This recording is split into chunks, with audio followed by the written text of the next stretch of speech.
Rebutlah haji mabrur itu. Maka ketika belajar, mulai dari kita belajar latihan manasik sampai manasik beneran itu harus diniatkan kepada Allah. Karena bisa jadi dia belum manasik, belum sampai, bahkan belum naik pesawat, tapi baru latihan manasik, dia sudah meneteskan air mata. Masya Allah, terbayang berlatih, sedang sekolah. Jadi manasik itu sekolah sesungguhnya, ya. Pakai baju ihram, maka dia sebut muhrim, ya kan? Dia menyatakan, ya Allah, bahwa ini saya akan kembali kepada Engkau. Kami akan tinggalkan harta kami, kami akan tinggalkan kedudukan kami akan tinggalkan itu semua, dunia itu semua. Kami hanya menghadap kepada Engkau dengan satu kain yang berwarna putih. Gitu.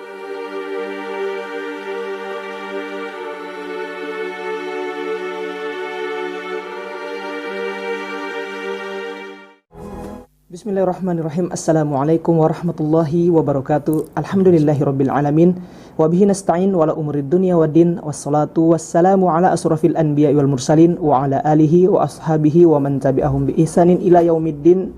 Amma ba'd. Rabbi zidni ilman, Allahumma anfa'ni bima 'allamtani wa 'allimni ma yanfa'uni warzuqni ilman yanfa'uni.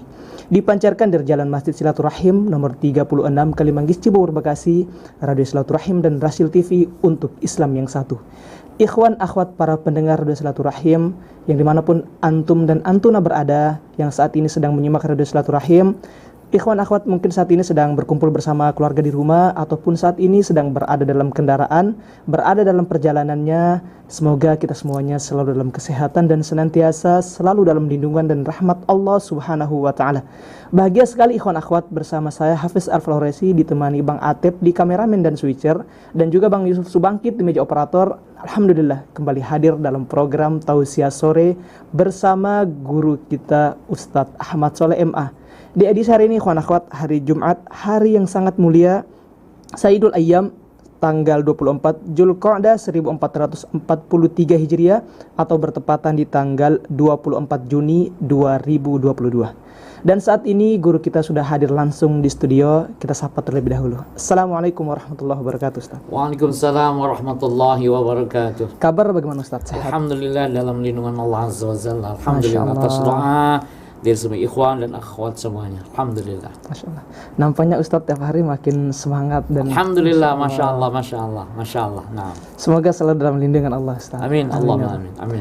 Ikhwan dan akhwat yang dirahmati oleh Allah Subhanahu wa Ta'ala, para pendengar Radio Silaturahim dan pemirsa Rasul TV yang dimanapun Anda berada, pada kesempatan kita di sore hari ini, seperti biasa, Jumat sore guru kita masih melanjutkan pembahasannya di kitab Syarah Riyadhus Shalihin. Dan pada kesempatan hari ini guru kita melanjutkan di pembahasan sebelumnya, Ustadz, ya. Masih di kewajiban haji dan keutamaannya. Jadi di pekan sebelumnya guru kita sudah membahas 4 hadis, dan insya Allah pada kesempatan ini akan melanjutkan yang kelima dan juga yang selanjutnya. Maka dari itu marilah kita persiapkan diri kita, buka hati kita untuk menerima curahan kebenaran yang akan disampaikan oleh guru kita di sore hari ini. Tafadhol, Ustaz.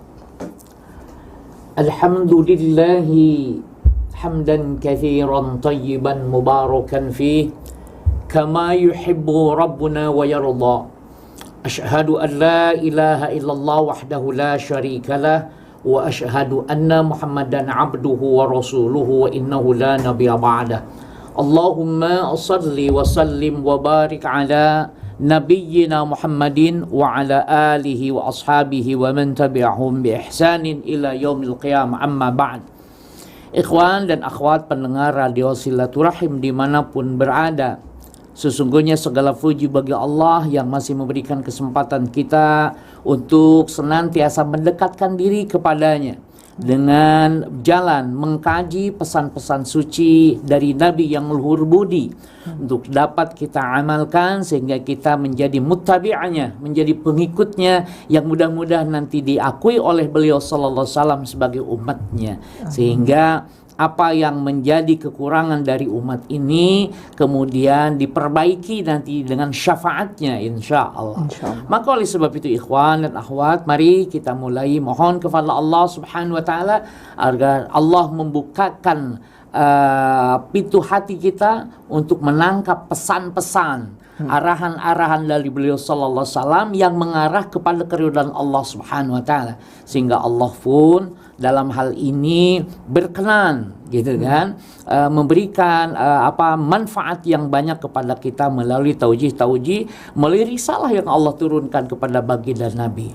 Ikhwan dan akhwat, untuk tidak memperpanjang perkataan, kita langsung saja kepada kajian kita tentang kewajiban haji ya dan keutamaan. Wal hadir yakni al-an sanatakallam. Dan sekarang kita akan membahas, membicarakan hadis berikutnya, hadis kelima.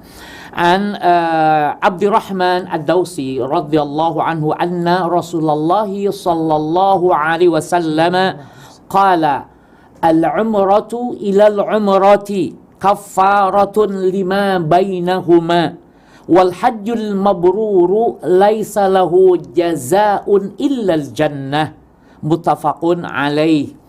Yang artinya kurang lebih dari Abdurrahman Ad-Dawsi, semoga Allah meridhoinya, bahwa Rasulullah SAW bersabda, al-umratu, umrah, ya satu umrah, ilal umrati, ke umrah berikutnya, kafaratun, kafarah itu penutup asalnya. Jadi artinya satu kesalahan ditip itu disebut kafarah.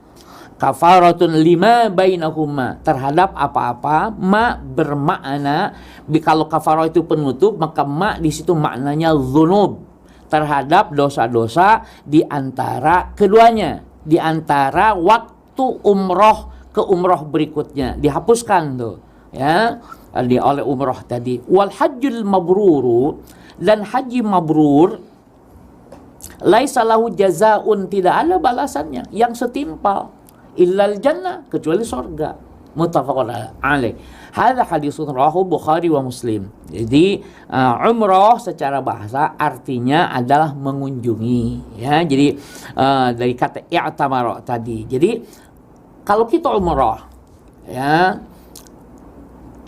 satu umrah ke umrah berikutnya kemudian ada di situ dosa, dalam hal ini tentu yang dimaksud adalah az-dzunub, az-dzambu shaghirah ya. Jadi yang dimaksud adalah dosa kecil. Amma dosa besar itu harus dengan taubat ya. Ini yang kemudian aturannya begitu. Aturannya begitu dulu ya.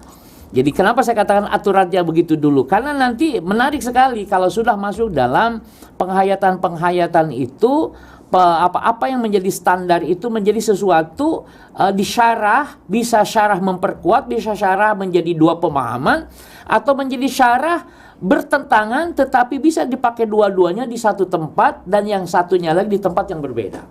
Ya, jadi seringkali ada pendapat yang berbeda tapi bisa dipakai dua-duanya, gitu ya. Misalnya pendapat yang pendapat dalam hal ini pernah dikenal di zaman kita. Maksud zaman kita tuh maksudnya di perjalanan muslimin itu, misalnya ada Jabariyah, ada Qadariyah. Dua-duanya ternyata tidak harus diadu-adu terus. Oh ini yang benar, ini enggak, dua-duanya bisa. Ya, bisa dua-duanya dipakai pada saat yang berbeda. Ketika kita berusaha, maka bahwa manusia yang menentukan pemahamannya, maka kita berusaha.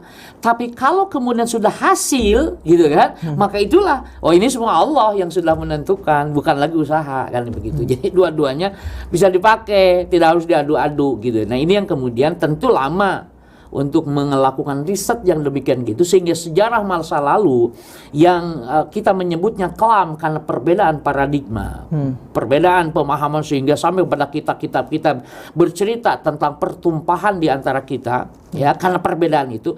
Maka hendaknya kita mohon kepada Allah bagaimana memperbaiki itu. Sejarah masa lalu itu bagaimana mendorong menjadi sebuah dorongan pembangkit kepada umat Nabi Muhammad untuk bersatu. Bagaimana caranya? Tapi mungkin nggak yang bertentangan bisa bersatu? Bisa, kenapa tidak?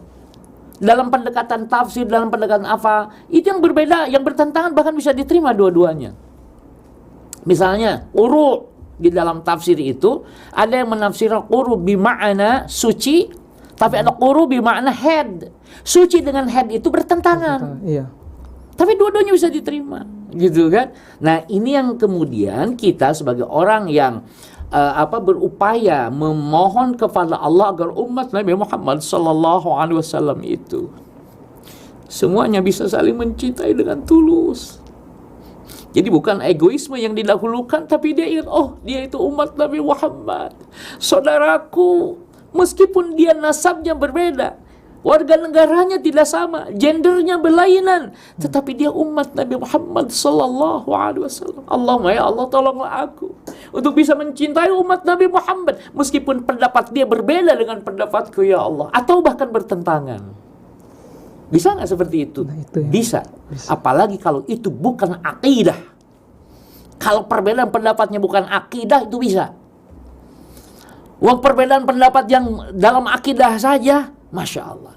Nabi menghadapi mad'unya yang menentang, itu tetap saja hatinya mohon kepada Allah. Allahumma ya Allah, ihdihim ya Allah, beri hidayah mereka ya Allah, karena sesungguhnya mereka belum tahu. Hawa Nabiyuna Muhammad sallallahu alaihi wasallam. Dan itu mestinya, ya, saya tidak mengatakan juga salah kepada mereka yang berbeda dengan apa yang kisahkan ini dulu, ya, karena kita juga harus cerdas. Makanya setiap hadis yang kepada kita itu yang aneka ragam, yang variasi, yang kemudian istimbatnya kita berbeda-beda, pada hakikat itu kalau digabung itu sudah jadi indah gitu loh. Hanya persoalannya kita kekeh, misalnya saya mengatakan, oh Nabi itu lemah lembut. Iya. Kekeh dengan lemah lembut itu. Tapi orang kemudian ada yang akan dengan ketegasannya. Ya. Oh Nabi itu tegas, apalagi dalam syariat. Tidak pernah Nabi itu lalai dalam menegakkan syariat. Nah, kita sayangnya kemudian masing-masing ini diadu-adu. Padahal sesungguhnya kelembutan ada tempatnya, ketegasan juga ada makomnya. Gitu ya. Nah, ini yang harus tentu tidak mudah bagi kita yang mau menelusuri perjalanan itu. Maksudnya perjalanan untuk bisa memahami seluruhnya bisa. Tapi ada di antara kita telah mencukupkan, enggak, pemahaman saya begini, sudah. Hatta taqumus sa'ah, sampai hari kiamat begini misalnya. Tidak apa-apa. Makanya saya katakan ini ya, Masya Allah.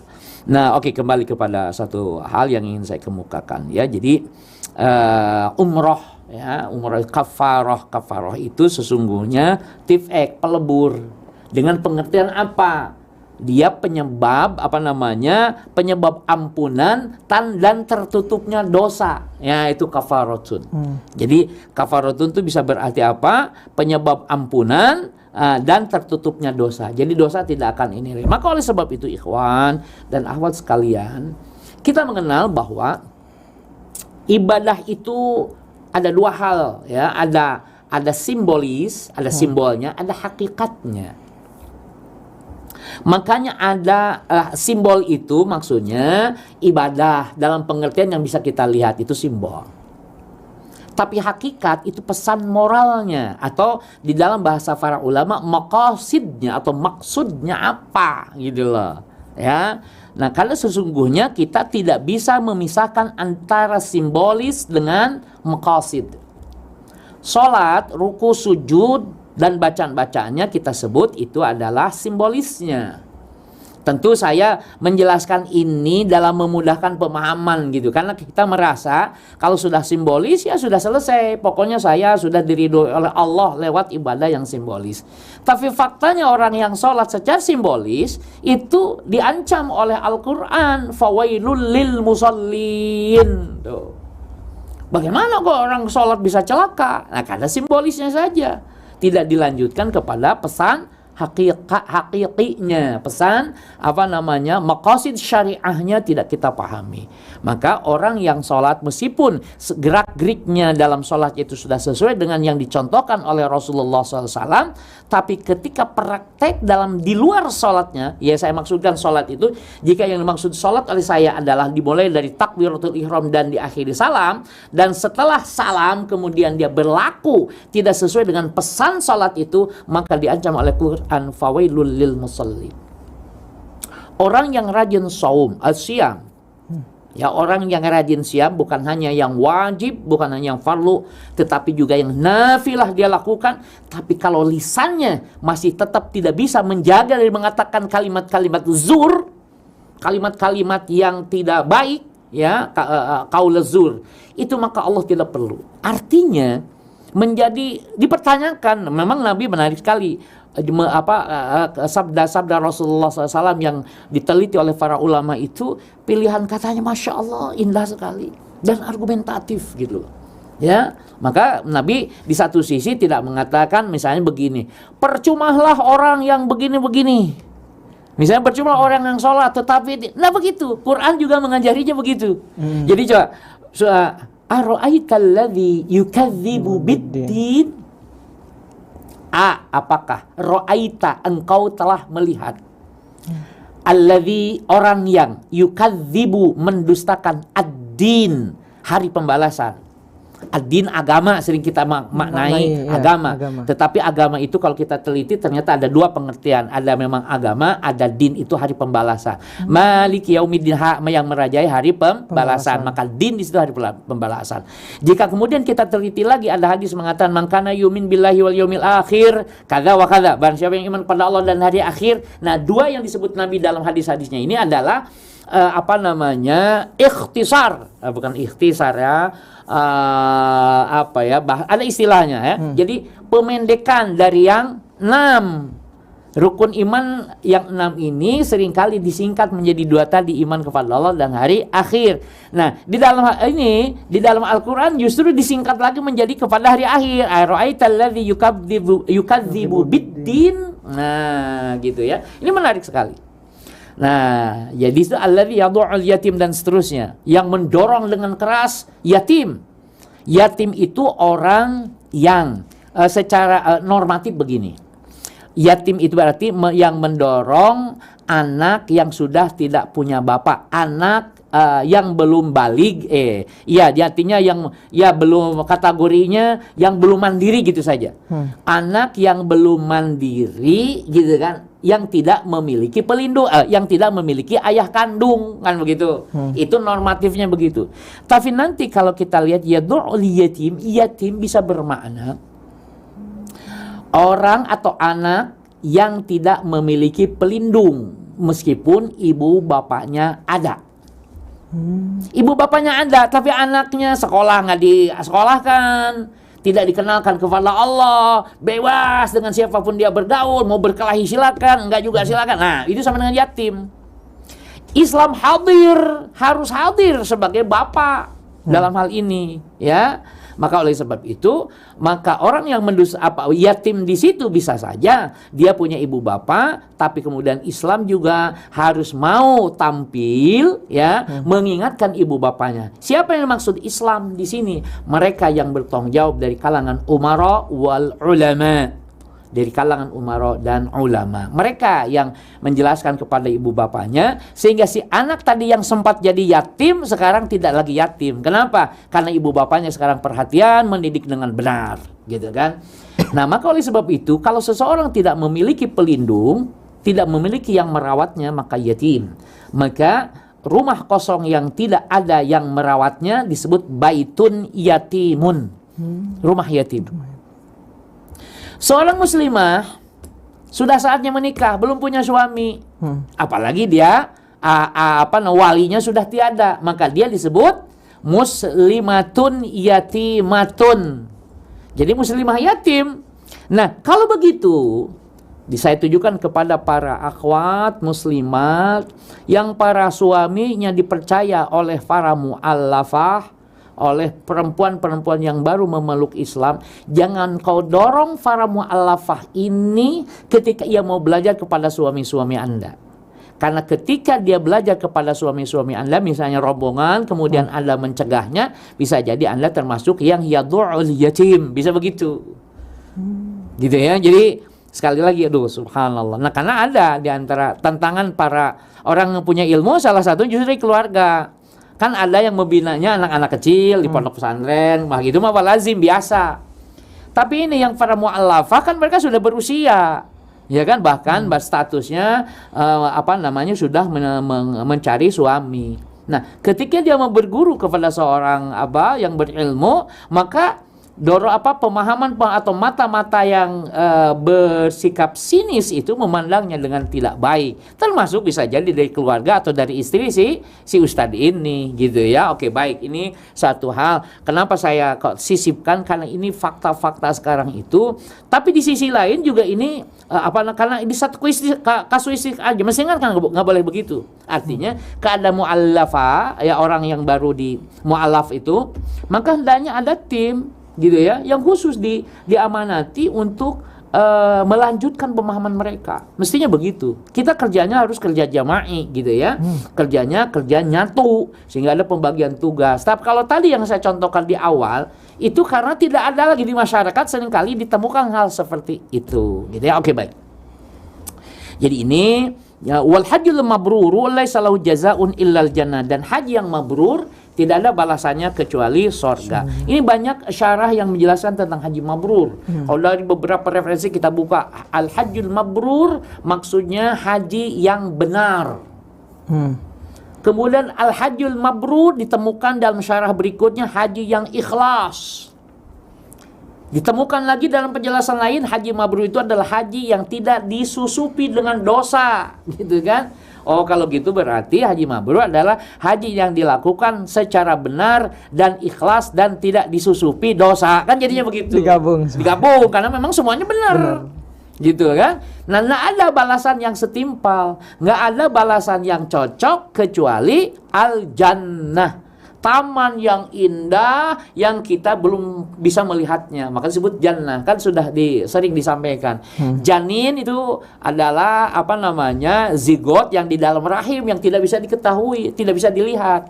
Janin ya. Jin itu makhluk yang tidak kelihatan. Nah, jannah itu taman yang indah. Indahnya wallahu alam seperti apa gitu kan, meskipun dijelaskan oleh ayat sebagian saja yang sesuai dengan pemahaman kita.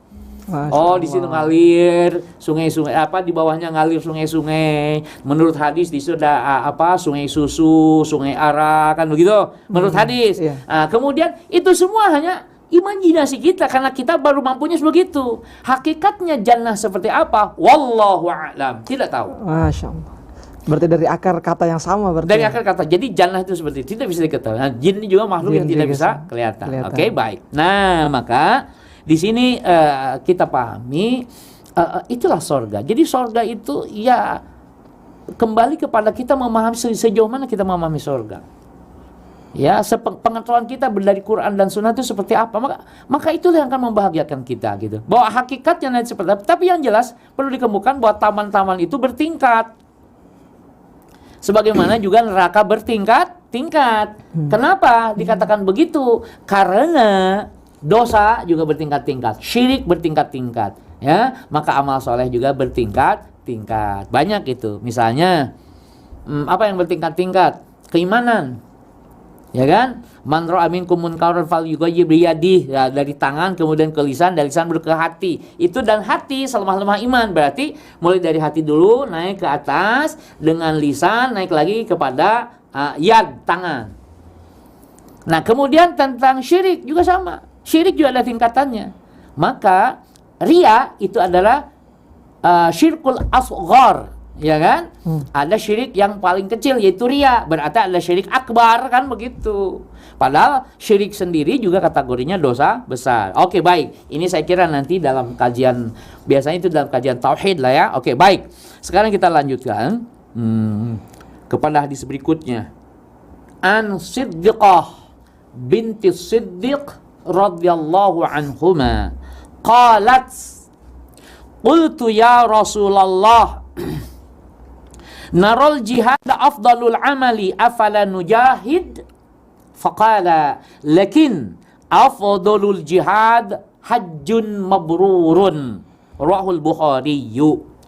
Dari Aisyah, semoga Allah meridhoinya, ia berkata, aku berkata ya Rasulullah, menurut kami jihad itu adalah amal perbuatan yang paling utama. Bolehkah kami berjihad?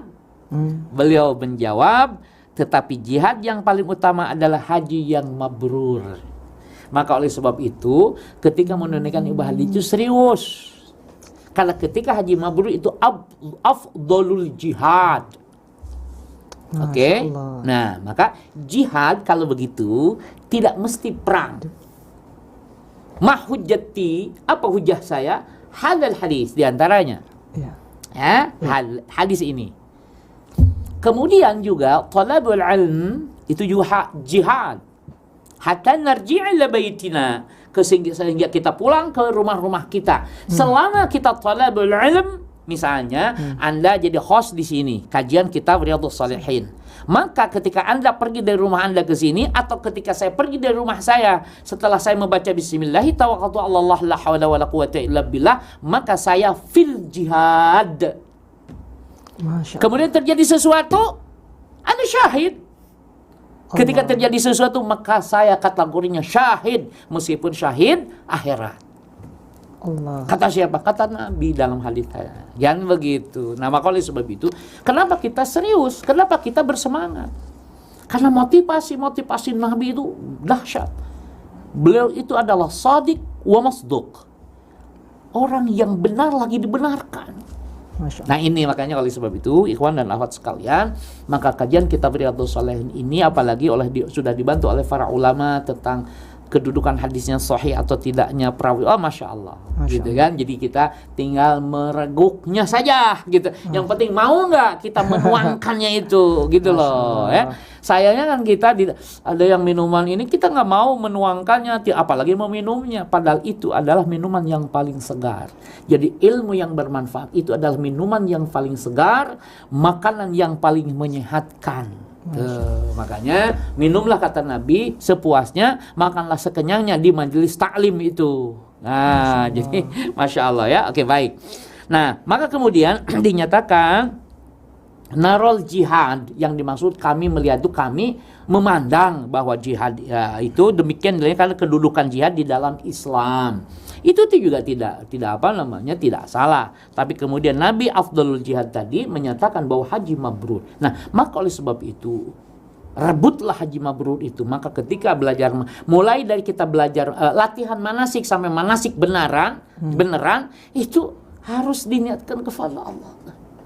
Karena bisa jadi dia belum manasik, belum sampai, bahkan belum naik pesawat, tapi baru latihan manasik, dia sudah meneteskan air mata. Masya Allah, terbayang berlatih sedang sekolah. Jadi manasik itu sekolah sesungguhnya, ya.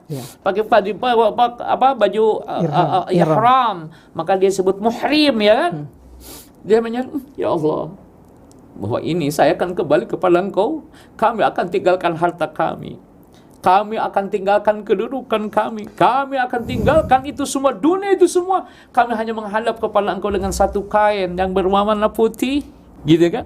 Dan kami sama dengan saudara-saudara kami. Maka ketika dia mengatakan labbaik Allahumma labbaik, masya Allah. Jadi dia begitu dalamnya mengucapkan itu. Ditambah lagi kemudian pengetahuan bagaimana Nabi dan para sahabatnya dulu memulai hajinya, labbaik Allahumma labbaik.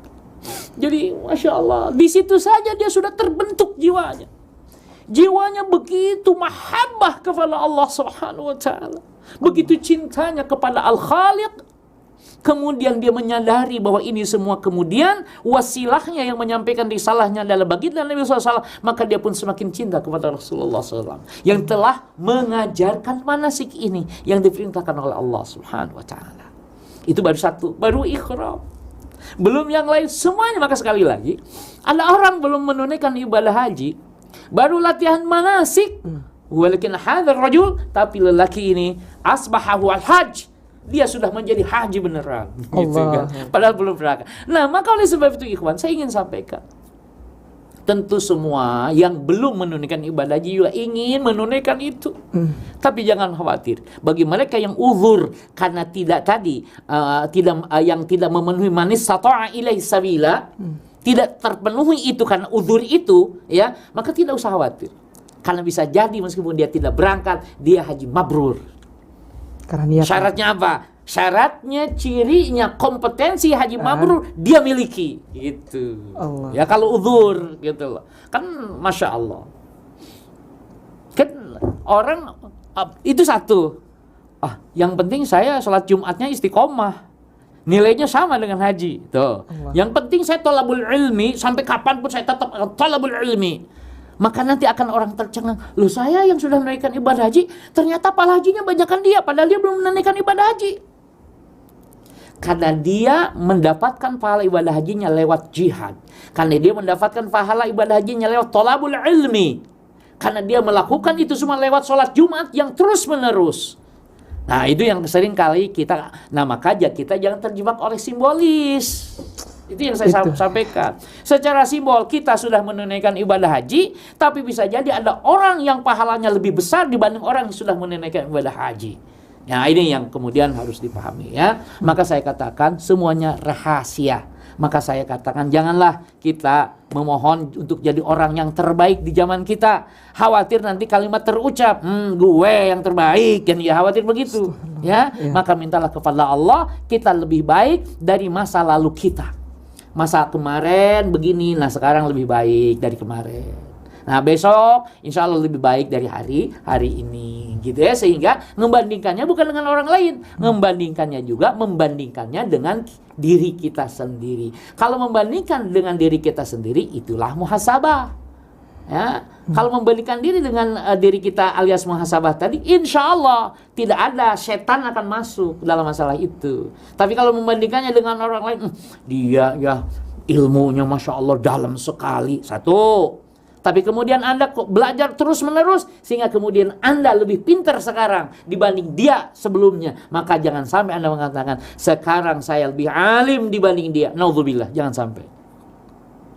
Sekarang saya lebih baik dari dia. Jangan sampai. Karena semuanya itu hanya penilaian kita kepada diri kita. Apalagi kalau kemudian tadi dibandingkan dengan orang lain, hati-hati. Itu adalah mostref, perangkap tikus. Ya, perangkap syaiton. Jadi kalau Anda mau trap, maka Anda juga apa? Syaiton trap gitu loh ya, perangkap syaiton gitu ya. Oke, baik. Jadi ini jadi kalau begitu haji mabrur lah. Nah, dari hadis ini ada faidah atau hal yang perlu kita gali mutiaranya, bahwa penyebutan haji dengan kata jihad mengisyaratkan besarnya keutamaan haji dan pahalanya serta anjuran terhadap kaum perempuan untuk mengerjakannya. Nah, oleh sebab itu, kaum akhwat, ya, kaum muslimat, begitu juga. Jadi rebut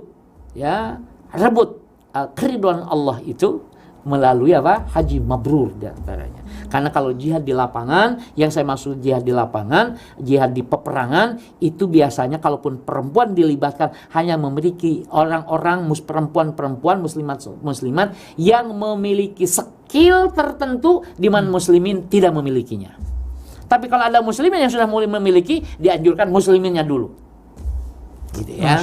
Karena jadi begini, kenapa kemudian yang gugur itu kaum lelaki? Karena diharapkan nanti para ibu akan bisa menghasilkan generasi berikutnya, gitu ya. Oke, jadi ini yang harus dipahami. Nah, kemudian haji bagi kaum perempuan itu mulia daripada jihad selama perintah tidak menjadi fardhu ain atau musuh tidak masuk ke wilayah Islam. Jadi kalau musuhnya sudah, jadi ada fardhu ain seperti tadi ya. Fardhu ain itu dia misalnya seorang dokter.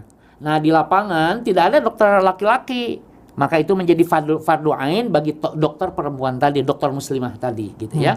Kemudian jika kita belum diserang oleh musuh. Nah, kalau musuh Islam menyerang, maka itu ya semuanya menjadi tidak lagi fardu kifayah, menjadi fardhu ain kalau sudah diserang. Dan itu tidak memerlukan lagi izin dari orang tua kalau sudah diserang. Tapi kalau kita mau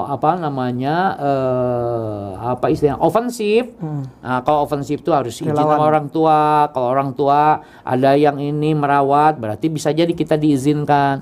Tapi kalau tidak ada yang merawat, biasanya Nabi memberi rukhsah kepada orang tersebut untuk merawat. Bukan ikut berperang, tapi justru merawat orang tuanya. Inilah Islam, gitu kan? Jadi mendahulukan merawat ibu daripada melawan musuhnya. Oke, baik. Kemudian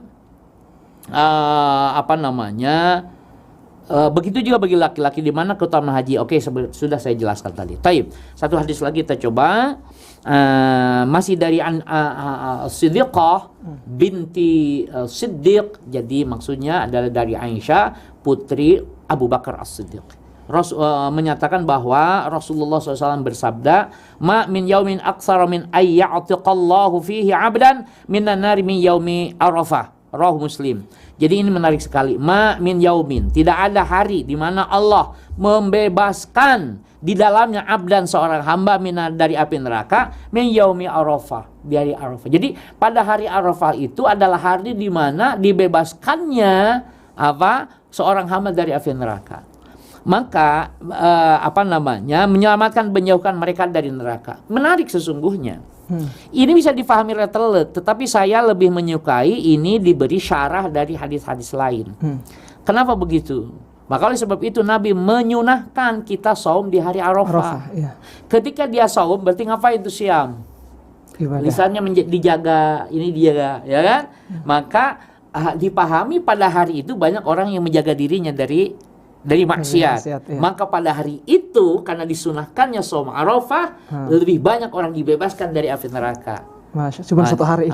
Satu hari seakan-akan kan begitu. Nah, jadi pengertiannya bisa begitu. Syarah lain memang pada hari itu, pada hari 9 Zulhijjah itu adalah banyaknya orang yang persoalannya memang sekarang neraka sudah ada penghuninya. Oke.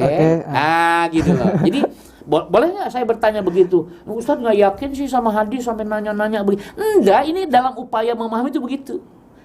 Berarti kalau kemudian neraka hari ini belum, maka yang dibicarakan adalah calon penghuninya.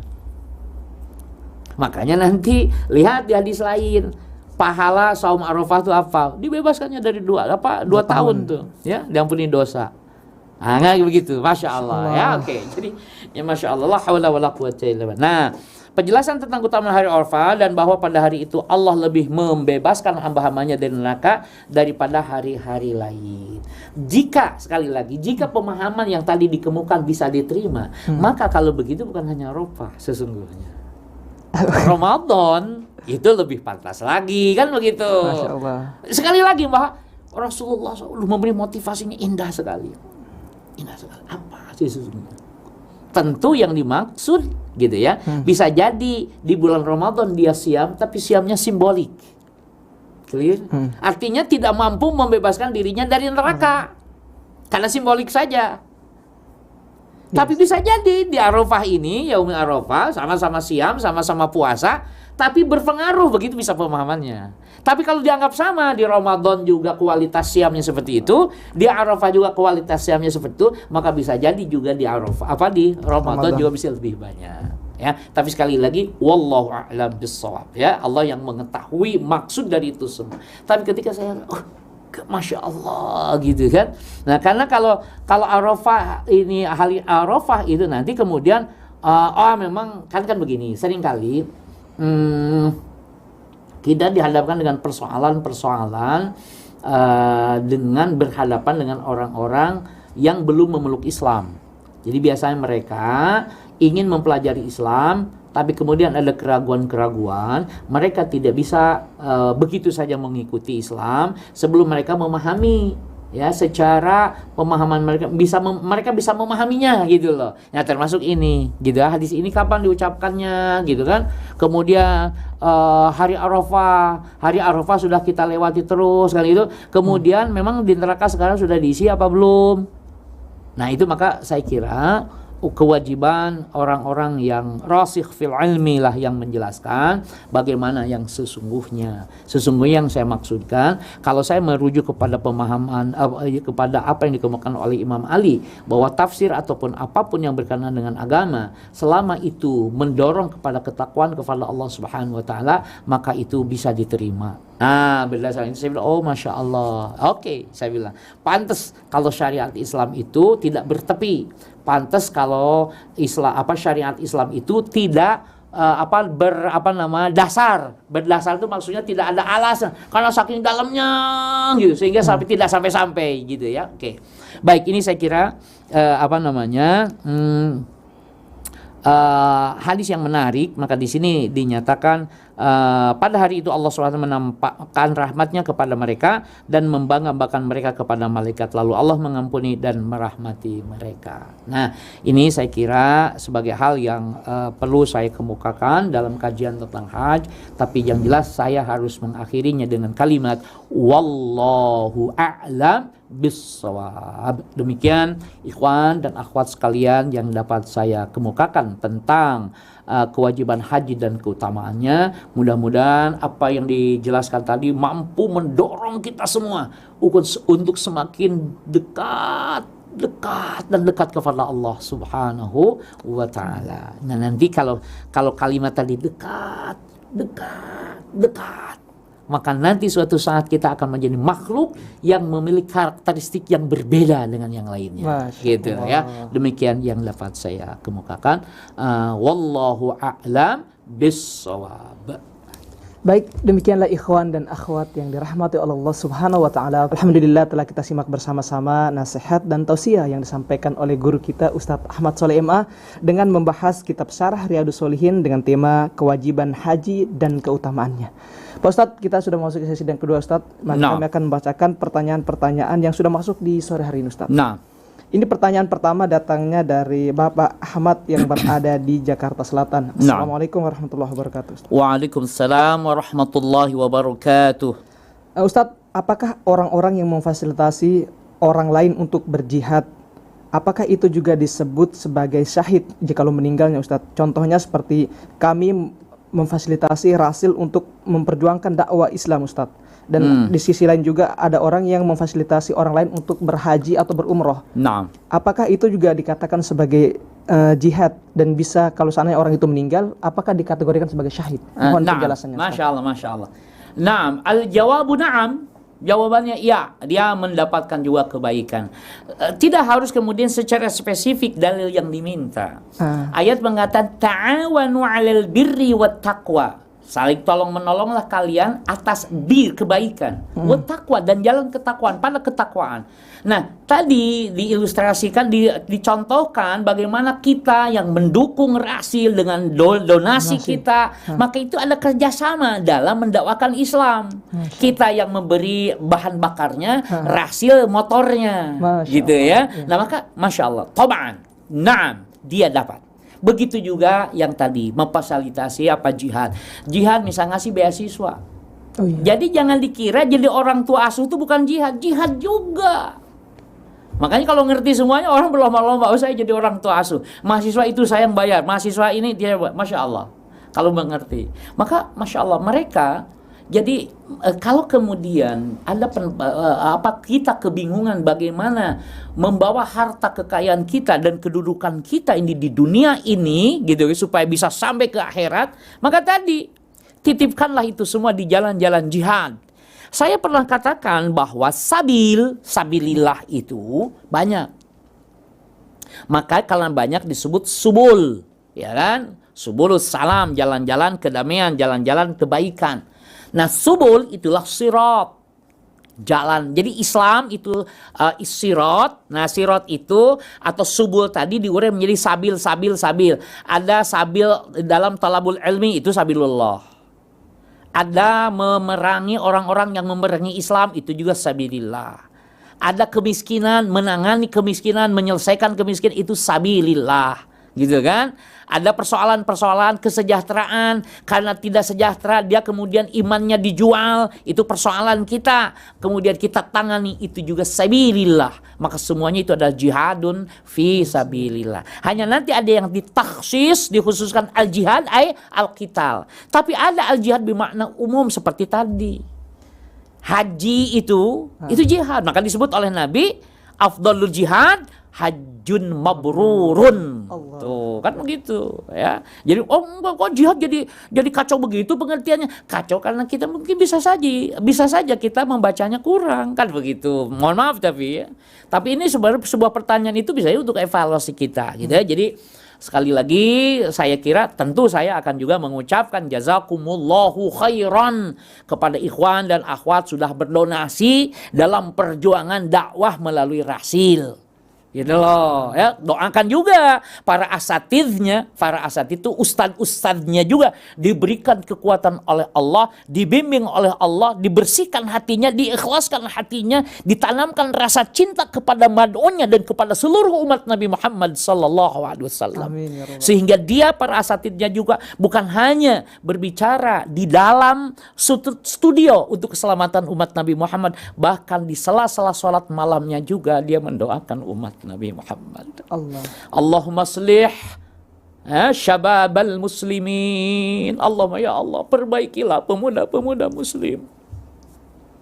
Allahumma aslih fatayat muslimat. Ya Allah, perbaiki juga pemudi-pemudi muslimatnya. Ya Allah, jagalah akidah mereka. Pertemukanlah para ikhwan dan akhwat itu dalam satu rumah tangga yang Allah berkahi. Masya Allah. Inilah kalau syariat itu diamalkan, waduh, nggak usah diamalkan, dengarnya Allahu Akbar, indah sekali. Coba, masa kan ketika kemudian orang kafir menyerbu dengan pernikahan dengan macam-macam, hamilisasi dan macam-macam, masa kita juga tidak bergerak? Paling tidak doa tadi itu juga jihad. Sekali lagi berdoa saja untuk kebaikan umat Nabi Muhammad, huwal jihad. Jangan dikira gampang berdoa deh. Emang gampang. Salat malam sudah dingin. Sudah gitu juga konsentrasinya habis sholat, tidur lagi. Ya sekali sebentar, sabar. Sabran ya akhi. Sabran ya fulan. Doakan umat Nabi Muhammad. Apalagi di tahsis disebut tadi. Ya Allah, sebutkan saat di absen tuh, sahabat-sahabat kita terdekat di absen. Saya ini seringkali dipandu oleh Hafid Nai. Saya, ya Allah, anugerahkan dia kada wakal. Masya Allah. Ya. Dan itu saya kira gratis tapi besar pahalanya di sisi Allah. Kenapa? Karena tadi jihad kategorinya. Jihad itu adalah mengeluarkan seluruh potensi. Tidak disebut jihad kalau tidak sampai lelah. Coba sampai begitu para ulama menyebutnya. Jadi kalau belum lelah, belum jihad itu namanya. Belum capek, belum repot, bukan jihad. Jihad itu seluruh potensinya dia keluarkan. Sehingga lelah tadi. Kalaupun sudah habis potensi, tinggal satu yaitu jiwa, maka dia akan serahkan juga jiwa itu untuk Allah subhanahu wa ta'ala. Maklum kalau membahas jihad itu Masya Allah indah sekali. Maka kita mohon kepada Allah bimbingannya. Itu yang paling penting. Karena di tiap-tiap kita mesti ada peluang-peluang terpleset. Maka oleh sebab itu mintalah kepada Allah untuk selalu dijaga. Ya, pertama itu dijaga. Kedua, untuk beribadah kepada Allah, berjihad kepada Allah itu kita punya keinginan, tapi prakteknya kadang berat. Maka minta kepada Allah pertolongan. Maka habis sholat itu kan, Allahumma a'inna ala zikrika wa syukrika wa husni ibadatik. Itu harus diamalkan. Masya Allah. Karena kita merasa, aduh, dhaif kita.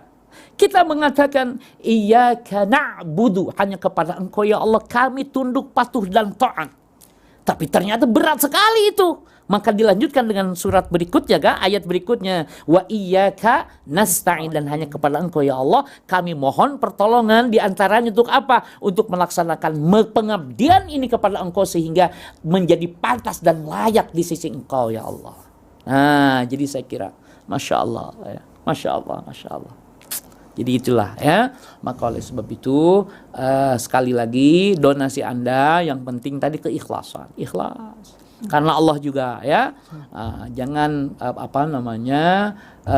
punya embel-embel lain kecuali ridho Allah subhanahu wa ta'ala. Demikian saya kira yang bisa saya jawab. Wallahu a'lam bis-shawab. Masya Allah, syukron Ustaz, jazakallah khair atas jawabannya. Para ikhwan dan akhwat yang dirahmati Allah Subhanahu wa taala, marilah kita tetap berkontribusi dalam perjuangan dakwah Rasil ini. Semoga dengan harta yang kita keluarkan dan segala jenis kebaikan yang kita kerjakan diterima oleh Allah dan menjadi bekal terbaik kita ketika di yaumil akhir nanti. Amin, Allahumma amin. Ustaz, kita ke pertanyaan selanjutnya. Ini datangnya dari Bunda Hani yang berada di Jakarta Barat, Ustaz. Assalamualaikum warahmatullahi wabarakatuh. Waalaikumsalam warahmatullahi wabarakatuh. Semoga Ustadz Ahmad Soleh dan kru Rasil selalu dalam rahmat Allah Subhanahu wa taala. Amin, Allahumma amin. Ustadz, bagaimana dengan kondisi waiting list haji yang begitu panjang saat ini, Ustadz? Dan ditambah dengan aturan umur maksimal 65 tahun untuk pergi haji yang kadang membuat orang berpikir ulang untuk mendaftar haji, Ustadz. Apakah ibadah umroh saja itu sudah cukup menggantikan ibadah haji atau bagaimana Ustaz? Mohon penjelasannya. Naam, waiting list itu kan untuk ketertiban. Saya ingin mengambil positive thinkingnya ya. Jadi itu untuk ketertiban sehingga tidak membludak, di sana juga pengaturannya, manajerialnya bisa teratasi sehingga tidak ada mudorot yang didapatkan oleh jamaah haji. Maka ada waiting list, ada kuota dibagi-bagi tiap negara seperti apa. Oke? Jadi yang penting husnudzon kepada Allah, Anda sudah dicatat. Karena Anda buktinya sungguh-sungguh sampai Anda harus nunggu. Itu kan ketika catatan itu nunggu sekian berarti kan Anda sudah melakukannya, sudah melakukan bahwa Anda sudah berniat untuk menunaikan ibadah haji. Bahwa kemudian jangankan waiting list sampai Anda meninggal dunia Anda belum juga menunaikan ibadah haji, nggak usah buruk sangka kepada Allah. Ya, Anda bahkan akan menemukan sesuatu yang mengagetkan, ketakjuban. Loh, perasaan saya belum berangkat haji kok pahalanya sudah dapat gitu. Allah, bisa jadi begitu. Ya, sudah karena Allah saja. Bukti bahwa Anda serius sudah daftar. Waiting listnya berapa puluh tahun serah kepada Allah. Karena waiting list boleh ditentukan 55 tahun baru kemudian Anda bisa berangkat atau 23 tahun. Tapi kalau Allah menghendaki tahun depan Anda berangkat, nggak ada yang bisa menghalangi. Masya Allah, panggilan. Panggilan, oh, sudah, makanya sudah baik sangka aja kepada Allah. Dan itu tidak mustahil. Iya kan kita juga melihat banyak orang-orang yang tidak mampu tapi tiba-tiba berhaji. Bisa berhaji. Banyak itu. orang yang banyak mampu kelihatannya. Betul. Bahkan dia tidak ada masuk waiting list, bahkan dia bisa duluan. Allah. Bisa terjadi. Ya, maka baik sangka. Sudah, jangan buruk sangka kepada Allah. Bahwa itu ujian saja, daftar sekian, itu ujian saja. Kita ini seperti apa? Benar nggak serius mau ibadah haji? Itu satu. Yang kedua, sudah umroh saja. Kalau tetap saja dia belum menaikkan ibadah haji meskipun sudah umroh, ya hanya nanti pahalanya bisa saja dia dapat seperti ibadah haji.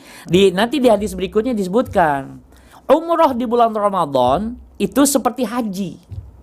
Di dalam riwayat lain seperti haji bersamaku kata Nabi.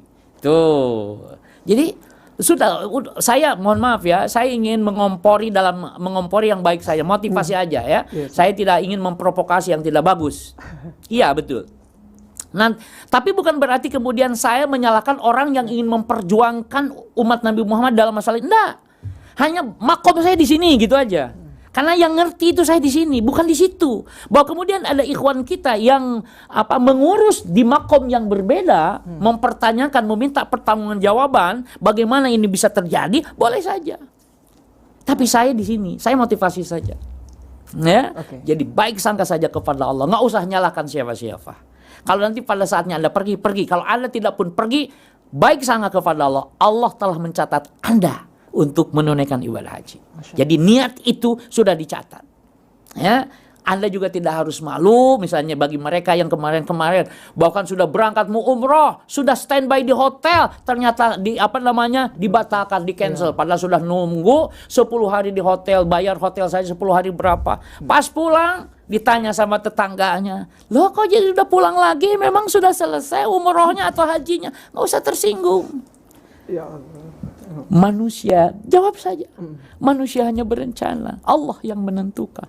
Masya Allah. Ya, saya meniatkan untuk umroh, saya meniatkan haji. Kalau faktanya kemudian sampai sekarang tidak juga saya berangkat, maka saya berbaik sangka kepada Allah bahwa Allah tidak akan menzolimi hambanya. Masya Allah. Jadi tetap saja baik sangka kepada Allah. Karena semuanya itu kan ada daur, adaul ya, perputaran. Perputaran bagi sejauh mana prasangkaan kita, zonniyah kita, keimanan kita kepada Allah tuh gimana gitu loh. Jadi memang bisa diuji, wajar, bukan hanya mereka, kita juga begitu. Kadang aduh, begini ya kok Allah ini tega banget sama aku begitu kan. Padahal tega itu, ini ada kalanya begini. Ada kalanya apa yang kamu sangka itu tidak kau sukai, justru itu adalah pertolongan dari Allah Subhanahu wa taala.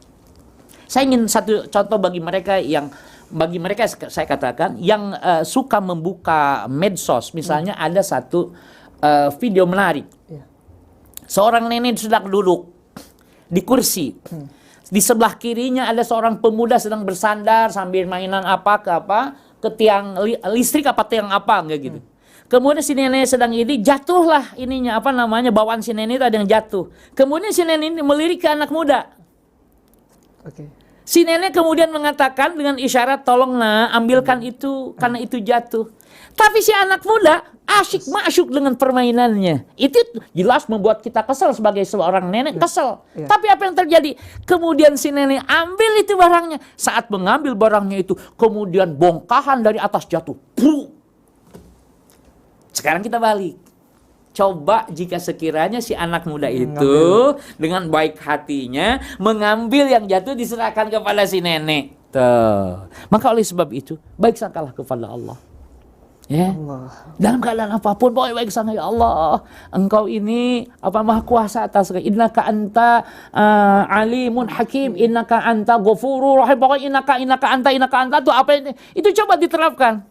Ala kulli syai'in qadir, Engkau itu maha kuasa atas segala sesuatu. Tapi jangan ngatur Allah kitanya. Paham gak maksudnya?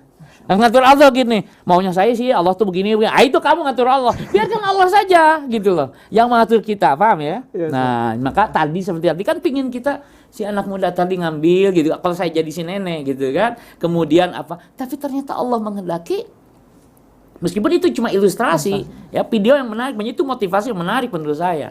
Itu bahasanya sudah bahasa dalam gitu loh. Bukan bahasa lisan, tapi bahasa isyarat yang begitu dalam.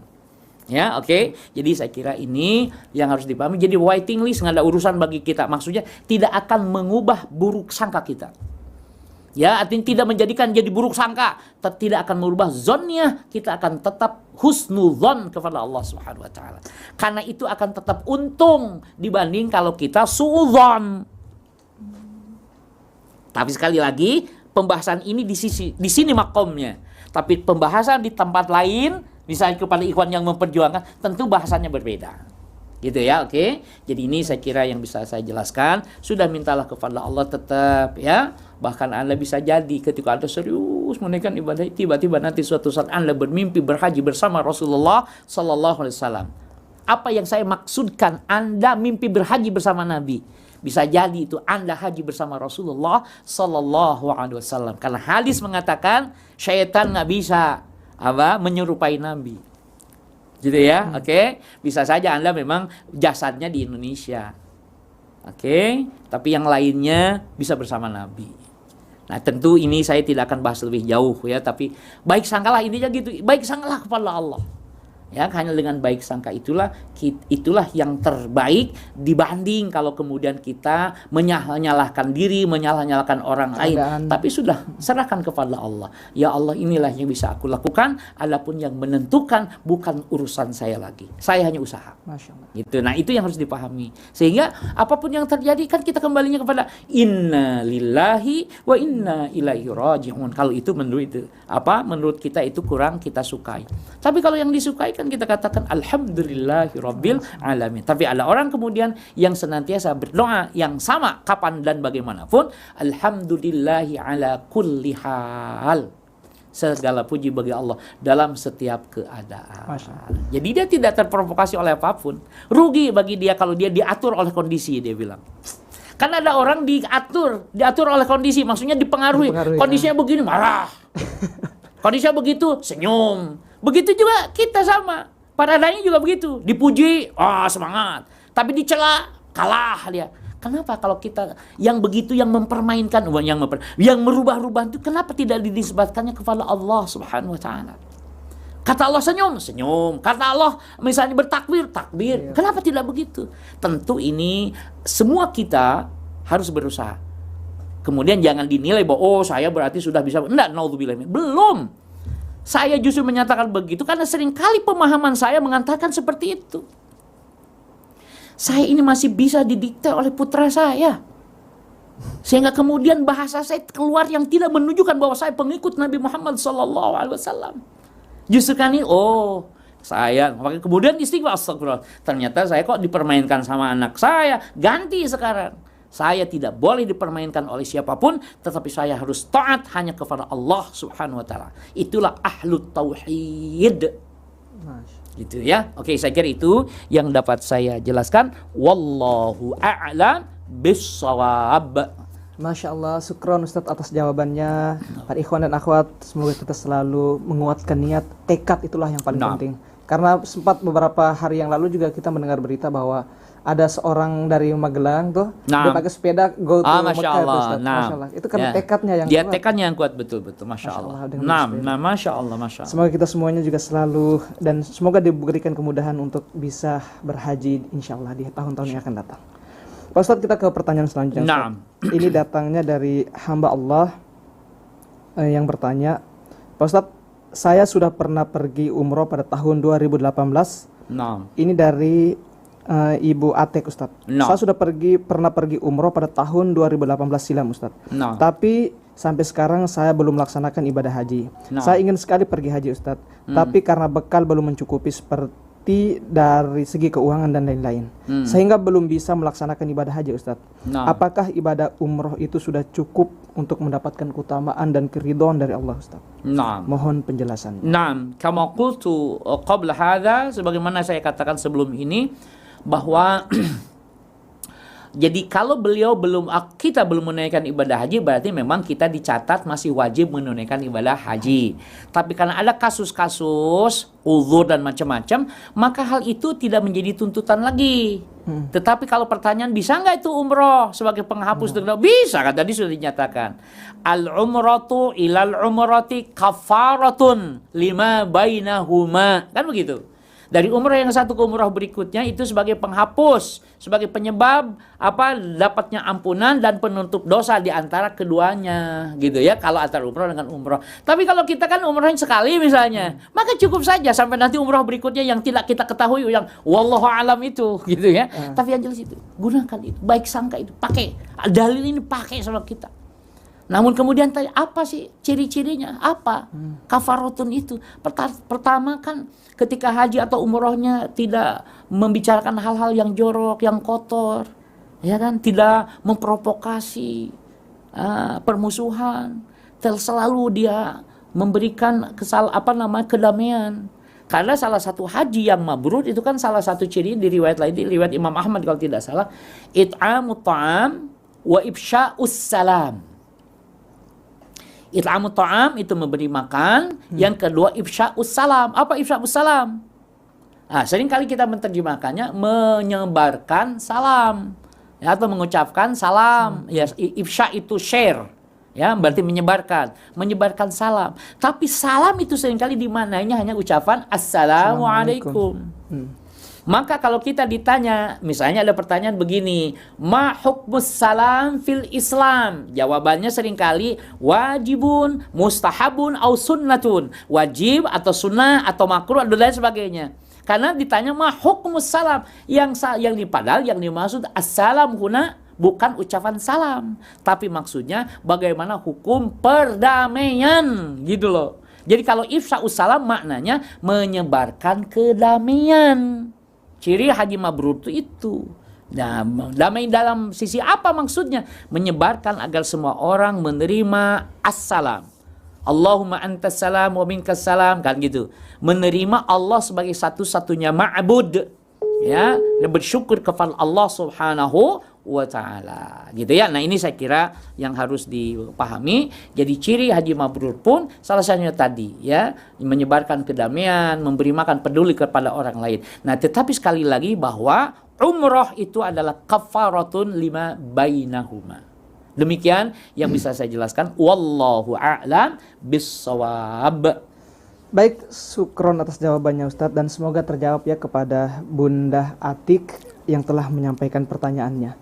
Pak Ustadz, ini kita ke pertanyaan selanjutnya dari Bapak Selamat yang berada di Solo, Ustadz. Assalamualaikum warahmatullahi wabarakatuh. Waalaikumsalam warahmatullahi wabarakatuh. Nah, Pak Ustadz, saya sering mendengar jikalau ada hadis yang mengatakan bahwa apabila kita melaksanakan sholat syuruk, Ustadz, itu apakah memang benar pahalanya seperti haji dan umroh? Apakah benar seperti itu? Mohon penjelasannya. Ya, isyraq, ya, sholat isyraq. Sholat isyraq itu khusus bagi mereka yang setelah setelah sholat subuh berjamaahnya zikir. Ya, zikir, thalabul ilmi, macam-macam diskusi keagamaan. Nah, waktu syuruk, ya, syuruk itu terbit, ditambah sebagian ulama mengatakan minimal 2 menit dari syuruk. Syekh Utsaimin mengatakan 15 menit. Nah, itu variasi. Nah, baru kemudian sholat isyraq. Nah, maka nilainya seperti apa? Haji dan umroh begitu. Jadi memang hadisnya begitu. Bahwa kemudian benar atau tidak, masa iya sih kita. Yang jelas apakah itu referensinya ada atau tidak, itu dulu. Nah, bahwa kalau kemudian Anda melanjutkan, iya ada. Tapi Ustaz sahih apa enggak? Nah, itu saya tidak bisa jawab karena saya memang belum menelitinya. Di kitab kita belum saya buka kedudukan hadis itu gitu. Tapi yang jelas itu telah sampai kepada kita bahwa memang hadisnya mengatakan begitu. Tetapi sangat mungkin kalaupun misalnya istilahnya bahwa itu kemudian hadisnya tidak ada bahkan, ya tetap saja karena hadis tentang isyroknya tadi ada. Biasanya pahalanya itu disebut hanya bagi motivasi bagi kita yang masih memburu pahala. Jadi pahala itu yang menjadi motivasinya. Tapi bagi orang-orang yang sudah tidak berpikir pahala, yang dia rebut itu cuma gimana saya supaya bisa diridhoi oleh Allah. Pahala jadi tidak diperhitungkan. Pokoknya ini Allah ridho, ya Allah, itu saja yang dikejar. Ya, oke. Jadi saya kira memang saya pernah membaca juga bahwa itu seperti yang dikemukakan. Demikian yang bisa saya jelaskan. Wallahu a'lam bissawab. Masya Allah, syukron atas jawabannya Ustadz. Kita ke pertanyaan selanjutnya Ustadz. Ini datangnya dari hamba Allah yang berada di Batam Ustadz. Assalamualaikum warahmatullahi wabarakatuh. Waalaikumsalam warahmatullahi wabarakatuh. Pak Ustadz, bagaimana pendapat dan komentarnya terkait orang-orang yang selalu melabelkan gelar hajinya di nama depannya Ustadz? Dan apabila kalau kita memanggil dengan sebutan Pak Haji, dia tidak mau menoleh atau mau mendengarnya Ustadz. Bagaimana, mohon penjelasannya. Iya. Ya bisa kita berbaik sangka kedua-duanya. Artinya mencantumkan gelar haji maksudnya dia agar selalu ingat bahwa saya sih sudah menunaikan ibadah haji. Sehingga malu saya kalau berbuat maksiat. Haji kok masih maksiat. Maka kemudian saya cantumkan gelar haji itu sebagai tazkirah buat saya. Tapi juga ada orang yang menyatakan, enggak, gelar haji saya tidak mau pakai. Karena mereka menganggap haji itu khawatir menjadi titik untuk bisa mengatakan bahwa saya telah menunaikan ibadah haji. Yang lain mah belum.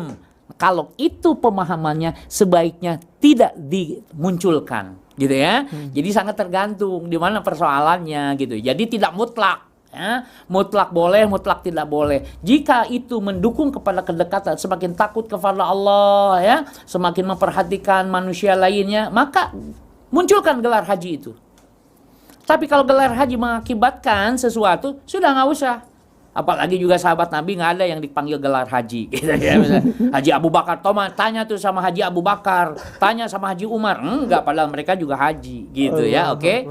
Jadi kenapa kemudian nanti nanya lagi, kenapa yang ada gelar hajinya cuma haji, kenapa sholat enggak, kenapa saum enggak, kenapa syahadat enggak? Jadi gelarnya nanti bukan hak saja, termasuk sholat, syahadat, zakat, gitu kan? Jadi panjang gelarnya, gitu ya, oke, baik. Tentu saya tanya itu sebagai kegalauan karena seringkali saya berhadapan dengan orang-orang yang kritis dan anak mahasiswa, anak muda. Ustadz, kenapa cuma haji saja di gelarnya muncul? Nah, saya seringkali tidak, karena memang tidak tahu dalam masalah itu. Tapi harus bagaimana? Maka saya katakan seperti tadi. Dimunculkan itu ini. Yang disebut haji mabrur. Kenapa sholat tidak disebut sholat yang makbul? Gitu kan? Haji mungkin yang kan maksudnya gini, nasnya ada, tapi seringkali kita minta itu doakan ya mudah-mudahan haji saya mabrur.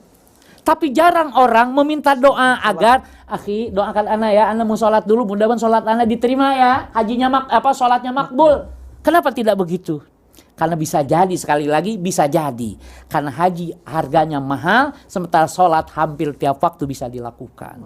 Sehingga masa 35 juta atau sekian juta kemudian tidak diterima oleh Allah, makanya minta doa. Padahal juga boleh minta doa. Nanti kemudian orang kritis, dalilnya mana minta doa mau sholat, kan begitu.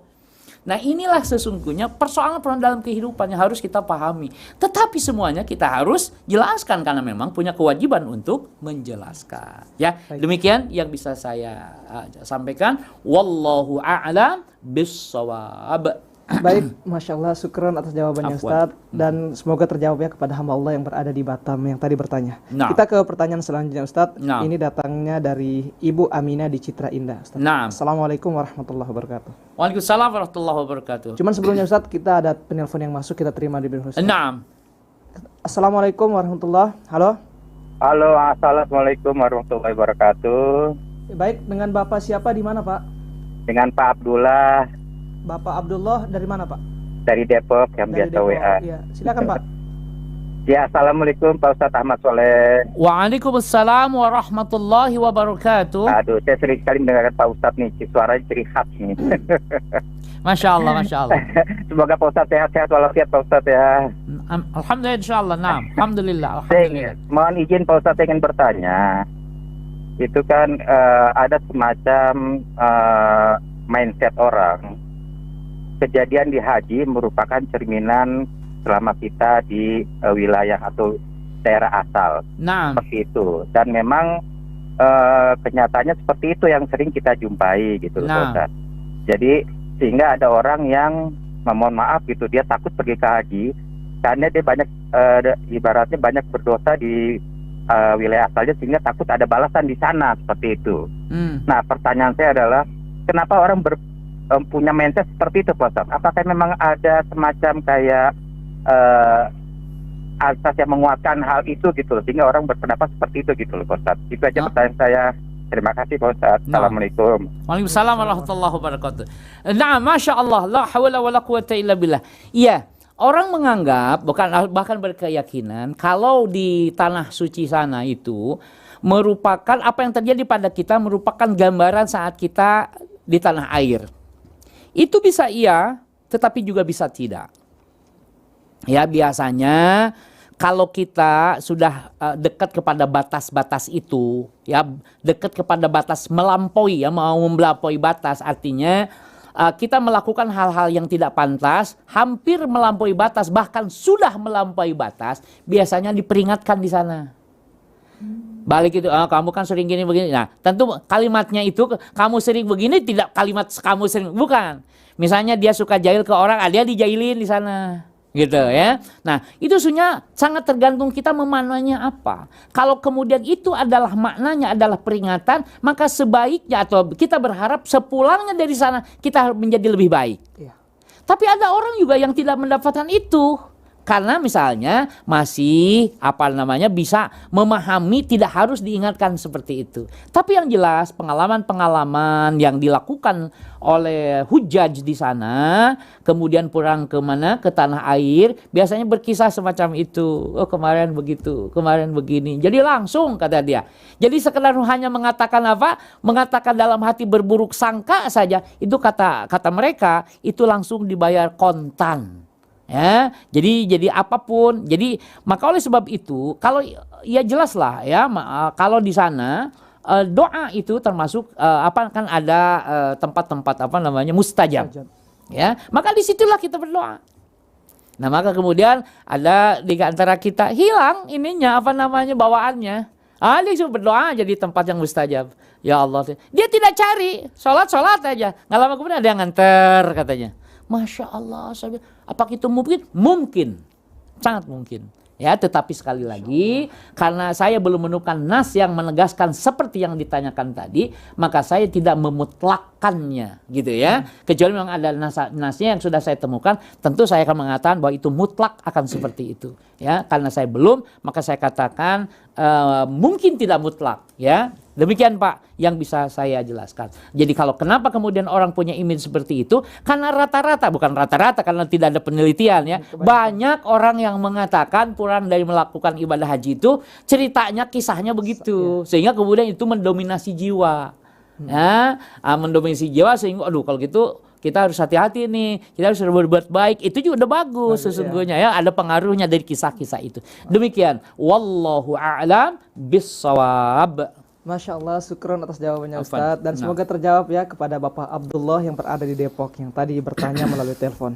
Pak Ustadz, kita ke pertanyaan terakhir Ustadz. Ini datangnya dari Ibu Aminah yang berada di Citra Indah Ustadz. Assalamualaikum warahmatullahi wabarakatuh. Waalaikumsalam warahmatullahi wabarakatuh. Ustadz, walau saya punya dan ini pertanyaan di luar tema Ustadz. Walaupun penghasilan saya masih pas-pasan Ustadz, tapi insya Allah cukup. Saya mau berkurban sebagai tanda syukur saya kepada Allah Ustadz. Misalkan sebelum diserahkan ke panitia di dekat masjid rumah saya, di hati saya saya meniatkan pahala juga mengalir untuk suami saya yang sudah almarhum atau sudah meninggal, Ustaz. Mohon pencerahannya, Ustaz. Apakah pahalanya sampai juga kepada suami saya yang sudah meninggal itu? Dan pertanyaan yang ini senada dengan pertanyaan dari Ibu Sri. Saya gabung aja sekalian, Ustaz ya. Assalamualaikum warahmatullahi wabarakatuh, Ustaz. Waalaikumsalam warahmatullahi wabarakatuh. Mohon maaf di luar tema. Mana yang lebih afdal, Ustaz? Berkurban untuk diri sendiri atau berkurban untuk orang tua yang telah meninggal? Nah. Syukron atas jawabannya. Nah, Masya Allah, la hawla wa la quwwata illa billah. Nah, saya sampaikan pertama, berkurban atas nama kita atau berkurban di atas namakan orang tua, laisa hudaka muskilah, bukan masalah. Ya, itu satu. Kemudian yang kedua, mana yang lebih afdol atas nama diri kita, gitu kan, dengan atau atas nama siapa? Orang tua yang sudah meninggal dunia. Maka niatkan atas nama Anda dan atas nama kedua orang tua Anda yang telah meninggal dunia. Ustaznya kalau sembarangan, kalau dalilnya apa? Maujud. Hadisnya ada. Nabi katakan, ya Allah, ini dariku. Hadza minni wa min ahli, dan dari keluargaku, wa min ummati, dan dari umatku. Ya, jadi saya seringkali, tapi nggak apa-apa, namanya juga tidak tahu ya. Jadi tapi saya ingin sampaikan, sudah ikhlaskan kepada Allah, gitu ya. Bahwa kemudian tadi nanya bagus, mana yang lebih bagus, hafalannya, tadi mohon kepada Allah, ya Allah, sampaikan juga pahala kurban ini untuk ibu bapak saya yang sudah meninggal dunia. Bahkan jangan hanya yang sudah meninggal, yang masih hidup juga Anda boleh. Ya Allah, berikanlah pahala kurban ini untuk saya, juga untuk ibu bapak saya. Dari hadis itu saja cukup sesungguhnya. Jadi kalau begitu bukan hanya untuk satu orang. Ya Allah, ini kurban dari aku, dari keluarga aku, dari orang tua aku, dari mertua aku, dari suami aku yang tadi dipertanyakan. Kan jadi begitu. Gitu ya. Nah, tetapi tetap nanti para ulama mengatur ya agar paham kita. Maka kemudian ada dinamakan misalnya satu kambing satu orang. Padahal sesungguhnya satu kambing itu biasa satu orang tapi pahala bisa untuk satu keluarga. Gitu ya. Oke. Nah, apalagi seperti tadi hadis tadi. Nabi itu untuk dirinya, untuk keluarganya dan untuk umatnya. Tuh. Gitu ya. Oke, jadi saya kira bahwa kemudian ada ikhtilaf yang lain, sebagai pendalaman saya sangat menghormatinya ya, bahwa hal seperti itu menarik untuk dikaji lebih jauh, lebih mendalam. Tapi yang jelas bahwa Nabi pun ditemukan hadis yang menjelaskan bahwa Nabi pun berkurban atas nama dirinya, atas nama keluarganya, dan atas nama umatnya. Di riwayat lain disebutkan atas nama umatnya yang belum berkurban. Di situ tidak disebutkan yang belum berkurban, ya, yang belum menyembelih. Gitu ya. Tapi kemudian dipahami oleh kita yang dimaksud belum menyembelih adalah yang belum berkurban. Gitu ya. Demikian saya kira. Dari situ kan sesungguhnya jadi luas, menarik. Itulah sebab Nabi itu sangat perhatian sama umatnya. Jadi kurbannya Nabi kalau begitu mengakibatkan kebaikan bagi umatnya. Betul nggak? Iya, Ustaz. Tuh. Jadi Nabi itu nggak egois. Nah kan jadi kalimatnya semakin ini lagi. Nabi itu betapa cinta sayang sama umatnya. Jadi bagi mereka yang tidak mampu pun diwakili oleh beliau sallallahu alaihi wa alihi wasallam. Ya, demikian saya kira yang bisa saya jelaskan. Wallahu a'lam bissawab. Masya Allah, syukron atas jawabannya Ustadz. Alhamdulillah, semoga terjawab ya kepada penanya yang tadi barusan. Ustadz, kita sudah di penghujung waktu, Ustadz. Masya Allah, la haula wa la quwwata illa billah. Ada beberapa pertanyaan lagi yang belum bisa kita bacakan karena sudah di penghujung waktu. Mungkin Ustadz bisa simpulkan kajian kita ya, kesimpulan yang dapat diambil dari kajian kita, ya, dari hadis-hadis yang sudah kita bacakan, bahwa seriuslah kita dalam berhaji. Sebagaimana kita juga harus serius dalam berumrah. Ya, karena semuanya saling keterkaitan, bahkan haji mabrur dinyatakan sebagai afdalul jihad, gitu ya. Khususnya lagi kemudian bagi para muslimah.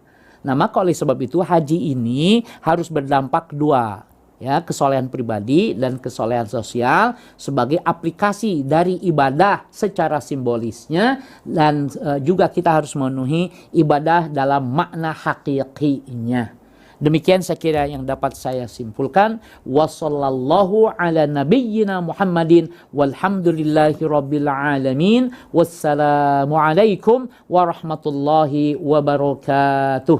Waalaikumsalam warahmatullahi wabarakatuh. Demikianlah ikhwan dan akhwat yang dirahmati oleh Allah Subhanahu wa taala. Semoga nasihat-nasihat yang tadi disampaikan oleh guru kita dapat kita terima dengan baik, dapat kita petik hikmahnya, bisa kita amalkan dan aplikasikan dalam kehidupan kita sehari-hari. Amin. Dan tentunya bisa meningkatkan kualitas iman dan takwa kita di sisi Allah Subhanahu wa taala.